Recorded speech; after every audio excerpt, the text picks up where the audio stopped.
up a little too fast. I miss the days that we chill and relax. Where did the time go? It all passed. Now I'm... Hello good people, welcome to Keep Left, your car guide to all things cars and all things automotive. As always, my name is Kev, the host who knows most about cars. And giddy up, yeah. Guys, I am so excited about this review. This car has been on my bucket list for the longest time. Trust you me, I have never driven a Probox. This is the facelifted model of the Probox, but I love these cars. Mind you, this happens to be the most hated car in Kenya. But let me use this episode to try and convince you otherwise. This is the 2016 Toyota Probox. And for you to know that the Probox is so good, the Probox has one and one only generation. This is the first and the only generation. The only thing that has happened to the Probox is in 2014, it had a facelift. So this happening to be the 2016 model is part of the facelift models. The previous Proboxes that we remember is the ones that had the headlights that were almost perpendicular with this core support system of the radiator and the AC system. But the thing is, in terms of engines, they have maintained the same types of engines in terms of what they offer in terms of the Proboxes. For example, this is the 1NRFE, which is a 1.3 liter engine. They have a further 1.3 liter engine, which is the 2NZFE. Now, the next engine proposition is the 1NZFE. The 1NZ is legendary. If you don't know about the 1NZ, I have a video that I've done about a car that has the 1NZFE. This is the Toyota Auris, the 2015 one. But the thing about the 1NZFE, it has been put in so many cars. The NZDs had the 1NZFE, the Fielders had the 1NZFE, the Spatio. There is a whole list of cars that utilize the 1NZFE, which is very good. It tells you that engine is that good. Finally, they have a further 1.5 liter. And this engine is quite a surprise because I didn't know Probox would go that direction. The 1.5 engine, they have a hybrid version, which is the 1NZFXE, which denotes an hybrid engine. Finally, they have an engine which I don't know why they made, a diesel engine, a diesel turbo engine. In fact, if you've ever seen a diesel Probox, kindly put it in the comment section. Just tell me how it is and how, if you've owned one, tell me how the usability of that car is. Because as far as I'm concerned, the petrol models of the Probox are what you need to go for. In terms of drivetrains, these guys are very simple. You either have your front wheel drive or your rear wheel drive, the Porsche versions of the Toyota Probox. In terms of gearboxes, they are also very simple. They have a 4-speed auto, a 5-speed manual, and a version that was only available in the 2018 models, a CVT transmission. And I can tell people won't be buying that so much. The front wheel drive ones and the rear wheel drive ones with auto or the manual gearbox are what you need to go for. Here's the thing. If you come to the engine bay of this car, things are within an arm's length. By the servicing this car should be very easy. Your coils are here, your spark plugs are inside, the exhaust manifold is here. If you want to change the air filter, it is just here. Your battery is very well located. If you look at the chassis, is just here. So this means if you are to remove this gearbox, you won't have a hard time in terms of removing this gearbox. Everything is very easy. This car, I don't think you can be on the side of the road because of a Probox has had something faulty. These cars are bulletproof, and to add that fact, they are very easy to work on. If you are to go to any corner of this country, there's nowhere where you'll miss support in terms of this car because the parts are very much interchangeable with other Toyota models. This car replaced what we normally used to call as the Toyota DX, the one that had the curved boot, the one that took the shape of the L Touring and the G Touring. Now the DX model was the base model, which was very nice. In fact, those cars are fetching so much in the market. Two words I can use to describe the Probox is utilitarian and versatile. One surprising attribute about the Probox is that it comes with a foot brake as opposed to the traditional hand brakes. Unaona? So these guys are forward thinking. Musiwadharau. As you can see, this is a box. Just by pre-noting the name Probox, it is a box. By the this car is simple. And I'm overjoyed by that fact. There is nothing complicated about this car. Let me just prove that to you. If you come to the driver's side, you can see the car has power windows and central locking.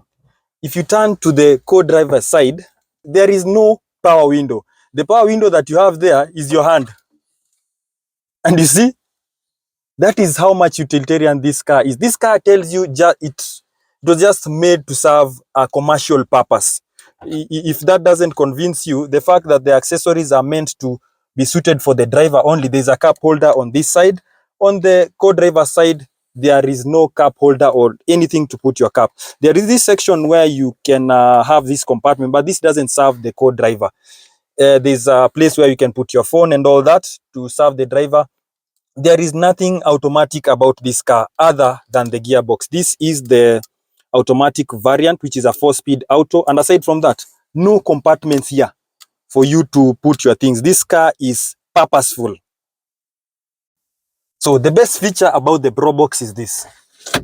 How many cars do you see with that feature? Eh?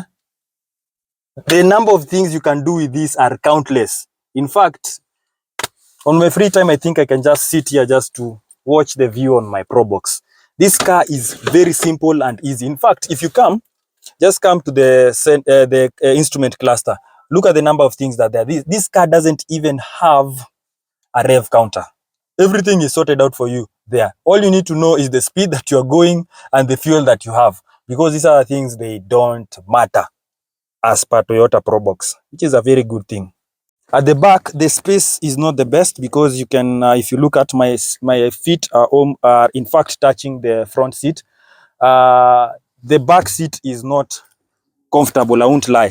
This is basically a bench, to be honest. It takes a very minimalist view. Let me just pop out so that you can see it better. You see? It has, the stitching is very minimal. There's no divider to tell you. There's no pop-up armrest, nothing. And all this is to facilitate what happens at the back. So at the back, and this is the beauty about the Probox, at the back, this is how you normally go at the back as Probox people.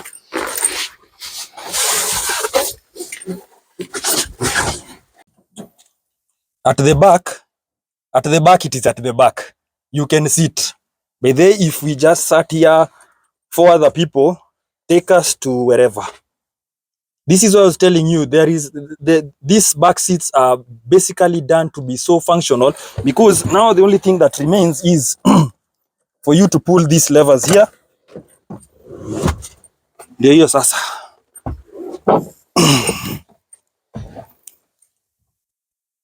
You see? When this lies down, you can actually carry as many goods as you need to carry. That is what I was talking about in terms of functionality. This is the actual boot size of the Toyota Probox. The back seat is basically to be utilized when you actually have people you can carry. But this is how the Probox was meant to be used, with the back seat like that. This boot is actually so big you can actually carry anything. You need to carry a table, put it there. You need to carry your fridge, put it there.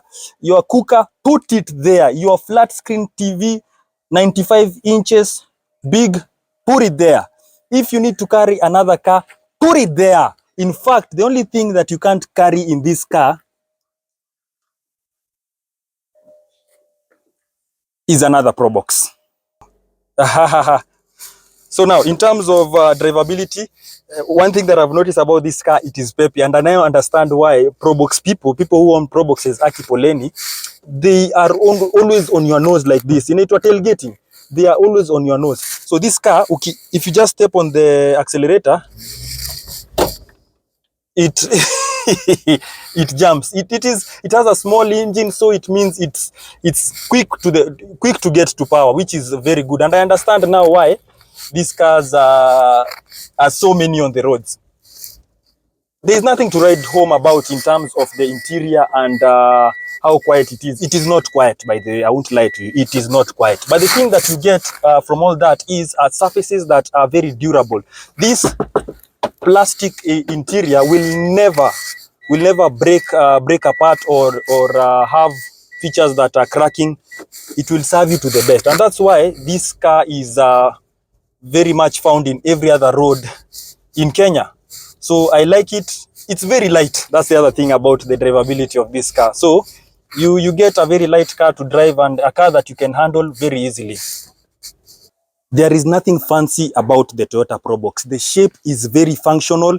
There are no accentuated curves. These are very easy, meaning that if you are to get hit by another car or you're involved in an accident, we can easily take care of this. In fact, in terms of panels, these cars are chopped up and can be rejoined so easily because the body is just straight. There's nothing very unique or stylistic cues about the car. Nothing to write home about, and that goes to tell you about the functionality about this car. It employs very small 14-inch tires, very functional. Again, it even doesn't come with alloy rims. These are wheel caps. Reviewing this car, I have a notion. This is not the most hated car. Well, it is the most hated car because of what happens on the road, but I have a notion. The Probox is not the bad entity in this relationship. It is actually the people who drive the Proboxes who are cuckoo upstairs. In fact, if you've seen Proboxes being driven on the road, one, they are being driven by business people. They are being driven by people ferrying miraa, so it means they are going at crazy speeds. They are being driven by people carrying goods in terms of commercial purposes. They are being driven heavily in Isili, and this is a study that was done by Oxford University of Isili. It says that there are 13 million trillion Proboxes in Isili. Would I buy a Probox? Yes, and in a heartbeat. This is the sort of car that you need to have on the roads. Think about it this way. This car has very good fuel consumption. The 1.3 engine in this particular car has a fuel consumption of up to 20 kilometers per liter. Think about that.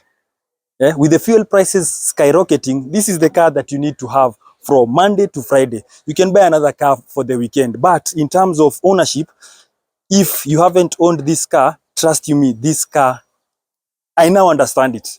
I now understand it. I know many people don't like this car, but it is a good car through and through. Thank you so much for watching this episode. I hope you like it so much. Tell me in the comment section if you'd consider owning a Probox. Their prices are going up by the day, which tells you they are highly liked car. Click on the subscribe button if you're new to the show. Click on the ring icon just to get notifications for future shows. And until next time, it is peace.